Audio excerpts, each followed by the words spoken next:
Robert Browning Biography 1812 to 1889 English poet and playwright Robert Browning was a master of dramatic verse and is best known for his 12-book long-form blank poem The Ring and the Book.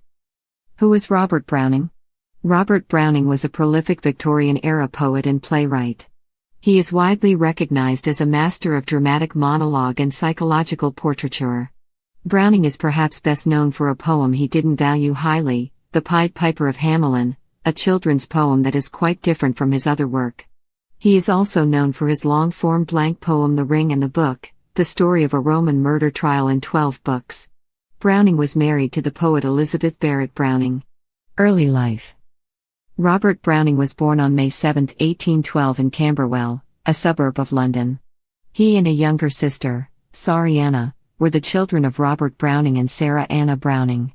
Browning's father supported the family by working as a bank clerk, foregoing a family fortune because he opposed slavery, and assembled a large library, some 6,000 books, which formed the foundation of the younger Browning's somewhat unconventional education.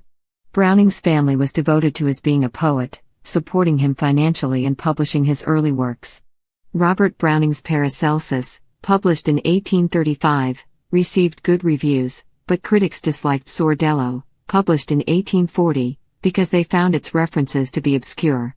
In the 1830s, Browning tried to write plays for the theater, but did not succeed, and so moved on. Browning lived with his parents and sister until 1846, when he married the poet Elizabeth Barrett, an admirer of his writing. Barrett's oppressive father disapproved of the marriage and disinherited her. The couple moved to Florence, Italy. During his married years, Browning wrote very little. In 1849, the Brownings had a son, whom Browning educated.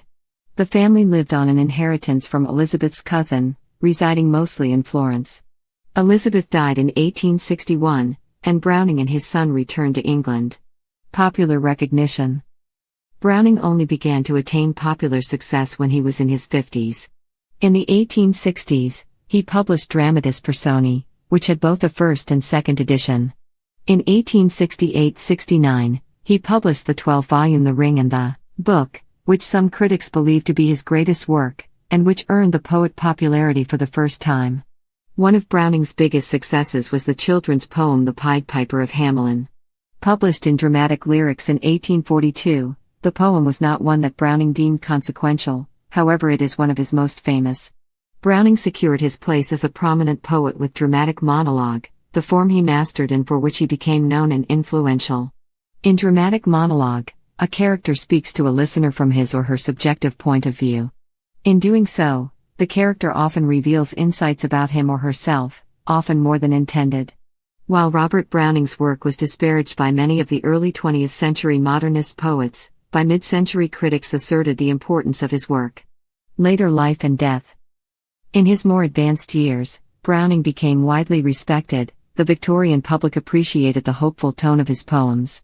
In 1881, the Browning Society was founded to further study the poet's work, and in 1887, Browning received an honorary DCL, Doctor of Civil Law, from Balliol College at Oxford University. Browning continued publishing poetry, with his final work, A Solando, published on the day he died. Browning died on December 12, 1889 in Venice, and is buried in the Poets' Corner in Westminster Abbey.